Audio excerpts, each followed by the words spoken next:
can see a fantastic location. One of the originals still up there. Yeah. Never changed, so it's absolutely brilliant. Come with me. You're going to wish you had Steadicam when you watch this back. So is this like, this is the actual shops here? Yeah. Obviously, it's you're not going to find it's going to be the same shutters because they would have. Right, but these were original shops at that Yeah. time. And this is all original up above. Yeah. Let me get you something slightly further down the street. Obviously, it's a little on the dark side. So would there be a gas lamp here? Yep. Yeah, there would have been. Obviously, it's the same lamppost. Wow. But and they're old. I think it's 17th century almshouses. These buildings behind you. If you just look down that gate, something I never used to get to see. That's brilliant, isn't it?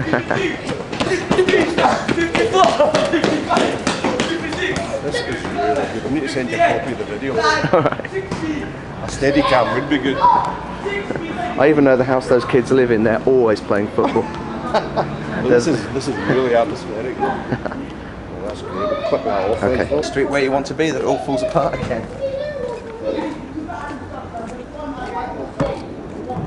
Oh yeah, that's good, isn't it? Yeah, unfortunately the car's parked there, but you get a good impression. Yeah. See, that's the back of Hawksmoor's church over there. Right, so Charles Dickens used to do public readings in there. Wow. Now you will find the side that got knocked down mirrored pretty much what was on the other side, and it's by mirroring that and looking at the old maps you can find out where number 29 was. Right, so 29 is over here somewhere. Yeah. One thing that's often mistaken is people think, because they see from the later photographs, that number 29 had two doors into it, one into the shop and one into the yard out the back. Right. Such as it's got the Kobe Nazrul Centre across the street. Oh, That's yeah. actually a much later addition. It did actually, in 1888, only have one door. So you see it number 24 across there. Right. So, But 29 stood here. so Not much to look at today, I grant you. But the doorway would have been about here. right. So you see all those great big old pictures with N Brill Yeah, hairdresser written that's above the it. classic. Was that Stuart that took them? Most of them, yeah.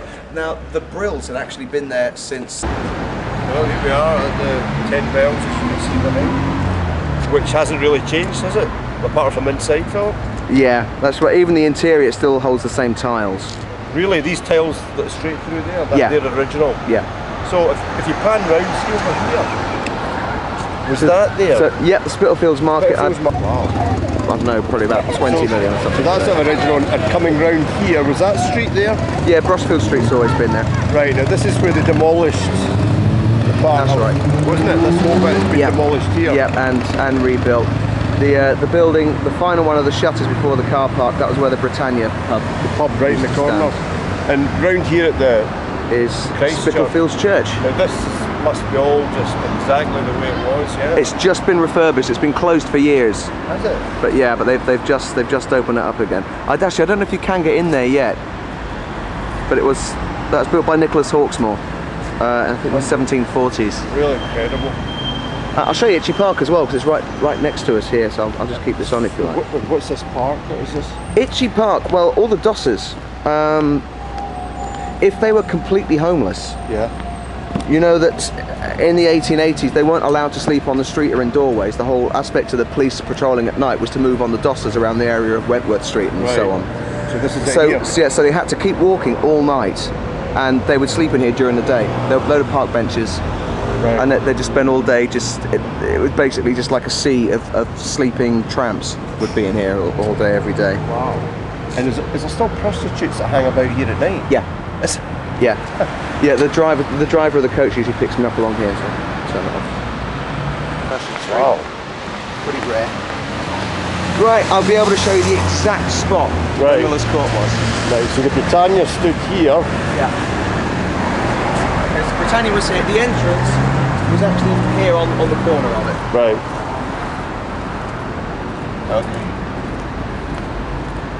Come with me. I'll tell you something else. The shutter's open tonight, so you're actually going to be able to see inside. This is very rare. Wow. So you actually be able to see inside. Although it's now under concrete, be able to see the exact spot where Miller's Court was. I'll be able to point it out to you. Now, not many people see this. What about the width of the actual street? Pretty much the same, but it would have actually probably come out to about here where I'm standing. Right, you see that line there? Has that got anything, or this line over here? No. That's got nothing to do with where the original buildings were? No. Right. No, fairly sure it hasn't. Where Mary's room would have been, highly unglamorous today. If you look at where the box of sensations is there, oh yeah, that was actually the exact spot of 13 Miller's Court. Really? Yeah. So if you go about a foot, probably about 2 or 3 feet below those cardboard boxes, that was where Mary Kelly's body was found. Right. The entrance, the actual Miller's Court, you've probably seen the photos of it, you know, the archway going on Miller's Court above it. That was right here. So that was right there. So this was number 27, number 26, an empty house that John McCarthy used as a storeroom. Right. Elizabeth Prater, you know, the woman who lived above Mary Kelly. Yeah. Now, people always say she lived at number 20 Miller's Court. She didn't. She lived at number 20, 26 Dorset Street. But because there was only 13 rooms, Mary Kelly lived at 13, the final one. So you can't have a number 20. Right. So Elizabeth Prater actually got her access to her room through number 26, and nothing to do with Miller's Court, but she was in the room above. Right. So the building across the road with the to let sign is the building that was the Queen's Head pub. Right. I think it's Queen's Head, it might have been Queen's Arms. I've got the details at home. But it was actually on that very corner where George Hutchinson had spoken to Mary Kelly, and she wanted to borrow some money off him, but he didn't have any. And then she walked off, and he saw her meet the man in the Astrakhan coat of shabby genteel appearance. So it's from there that he followed them across the street here and up to Dorset Street, where we've just been. Another angle where number 1 Sports is. That, of course, was the side of the Britannia. So going off to the left is Dorset Street. Right. So they didn't come a great distance. It was really just crossing the street. It wasn't like following them. Right. So the number would have been. Yeah. So the number was there. It's 108 to 119 marks on there. And PC Alfred Long at 2:55 a.m. On the 30th of September. He was drafted in from A Division at Westminster, but he was actually walking up the side of Galston Street. Right. As he passed by this building. Just inside here, tucked inside where the shutters are, was half of Edo's apron. Now, people often think we're talking about an apron with a little drawstring that just goes to your waist. That wasn't how aprons were then. They didn't come until the 1920s. An apron then would have actually been tied around the waist, but it would have been pinned completely up the front. It would have been held in place with pins. So when we're saying half an apron, we're talking about a length of material, probably about this long. About this wide, so it's a hefty clump. Right. It's not just a little rag. But that was found down there. Now the walls were painted black in 1888, and it was actually inside on this face where the writing, "The Jews are the men that will not be blamed for nothing." Right. And do you think that's got anything to do with it? No, absolutely not. You think it's just graffiti? Yeah. Yeah, because it doesn't fit in at all. No, that's true. The whole reason it was removed was because Charles Warren didn't want it leaked to the press. Although it was a contradiction. Anti-Jewish graffiti, Ripper victims. Because you know for definite that would the Ripper have come from this side? Or? Yeah, the likelihood is it's not a route I'd take on my tour, but he would have come through Stony Lane and then down through New Galston Street, which is the street which I'm pointing out on camera right now. Okay. And then come up here. There is another route he could have taken. He could have come actually through Middlesex Street, and then down Wentworth Street, which is the one we can see there. But that would all depend on what route he took out of Mitre Square. The apron down there then? Yeah, the apron was actually found down in that corner. And I'm fascinated. This must be the original. Oh yeah. Now you will get a lot of the books and things will say that actually the interior was gutted in 1970. Not true. I've got film of it in the 1980s. It was actually the mid-80s. That's by the mid-80s. I'll just turn this on. Right, so what was the name of this? This was the Frying Pan Inn. And the terracotta plaque at the top, though it's too dark to see it now. It's actually it's marked out and it says the Frying Pan, and it's got 2 crossed frying pans. Wow. And straight down there was Thrall Street. Yeah, that alleyway was Thrall Street. Brilliant. But unfortunately, there's absolutely nothing standing of it now. Right, Angel Alley. Yeah, it's Angel Alley. But I actually want to go and have a look up there. I've never been up here before. Let's say so. For your reference, this is where Mary Ann Connolly came with her soldier at about midnight on the 6th of August, 1888, when she split company with Martha Taproom. I never realised there was a gate locking it at the end. Obviously, it's changed a great deal you don't really get any indication of what it was like. You see how narrow it was. Yeah. Right, so this is now Gunthorpe Street, George Yard, the entrance of which Martha Chapman came with it. Clearly that guide had 2 people with him. They're going for a drink. You will find as well. There we are. Da-da-da-da-da. What a load of bollocks. No way. Yeah. Long story. Yeah. But there we are, George Chapman. And of course it wouldn't have been George Chapman either, because he poisoned his wives about 15 years later. You don't go from mutilated to poisoning. It doesn't work then. So all this was here at the time. Right. Very clear to see. This is it. Is that to there? Yeah, buildings came right up to here. It was this narrow going all the way down. It was covered over in part. If we go down into Mitre Square, I'll show where it opened out as well. So this building's different, and of course there were buildings up to here, right up to the 1970s. I think it was the early 80s when they actually destroyed the final parts of the building.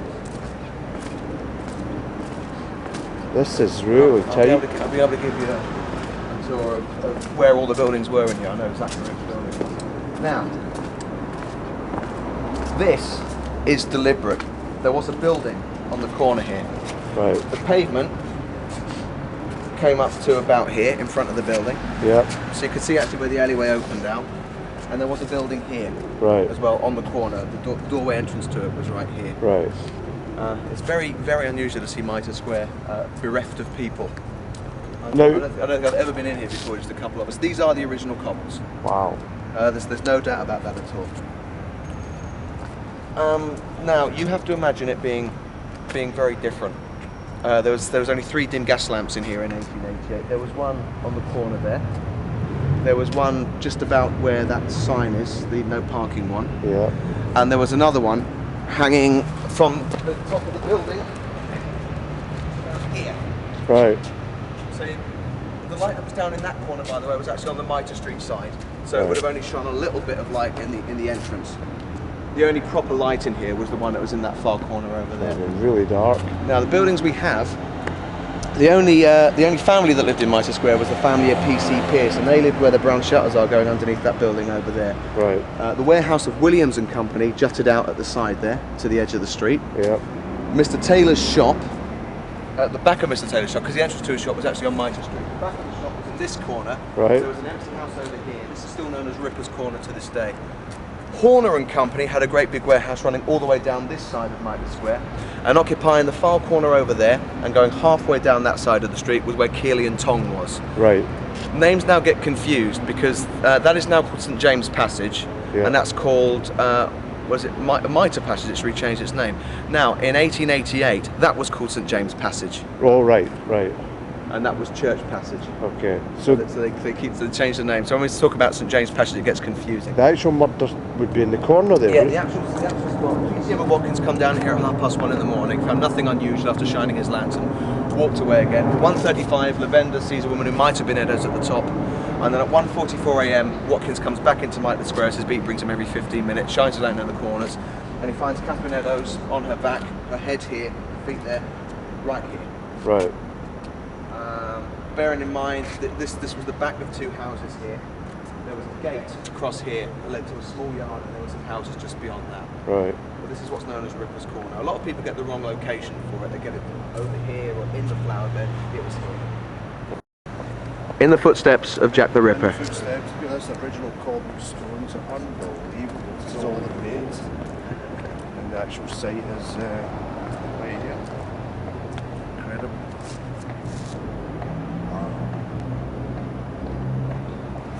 But this is what came afterwards. Right, so the wall, that wall, original. Right, so Yeah. the spot was. So she was actually lying. I think, yeah, her head was here. Her right arm was resting against the gate post. And she's lying straight across here with her feet there. Some people think she was lying half on the street like that, but she wasn't. She was actually across this way.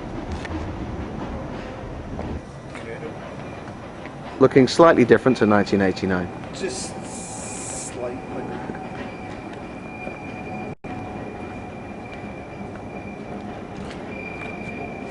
Nickels found here. Here we go, into the 10 bells. Original pillars. That's original. Why do I feel like a tourist now?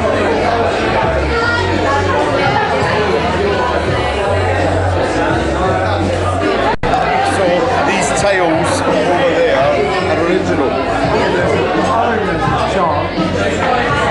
That's amazing. Let's go one over there.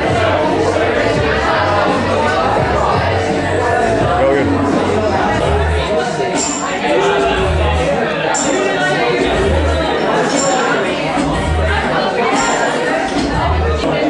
What times are you leaving in the morning? I've got the 1 o'clock flight. Plane!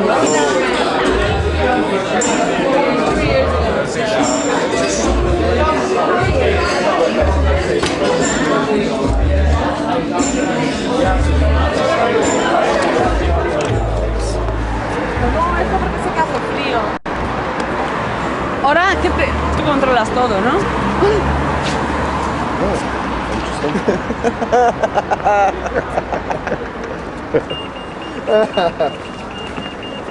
I found it funny.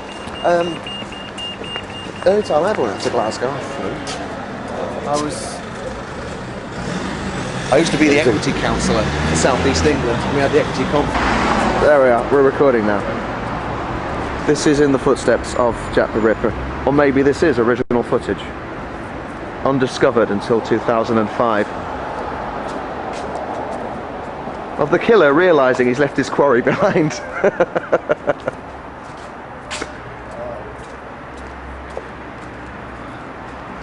I'm sorry, this is so shaky. You do realise you can't get out the far side, don't you? Well, you can, but you have to clamber over a wall. Right, well, Miller's Court, just to go backwards there. Yeah. Entrance would be where? No, it was up there, just after the fire escape. The entrance would be here. I think it would have actually been where the building is now. Right, so the entrance would be here. Wow.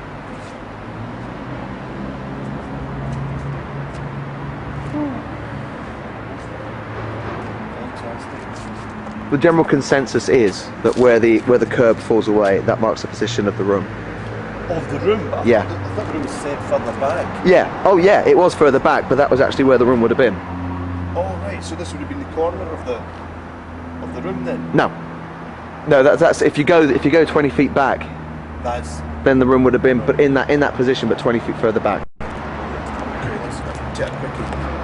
Okay. So I'll turn this off. What's the name of this place? This is Artillery Lane.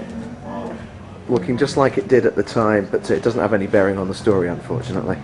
The shops were all here as well. Yeah. This would be a gas lab. Yep. Look at it. Yeah. So it's the same original fitting, but obviously converted to lecky. Yeah.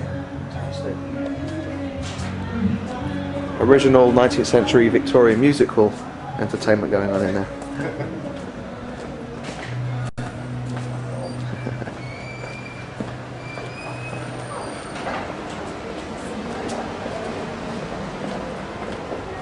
Yeah, but when just take a look down there. That's absolutely magnificent, isn't it? In a strange way, yeah.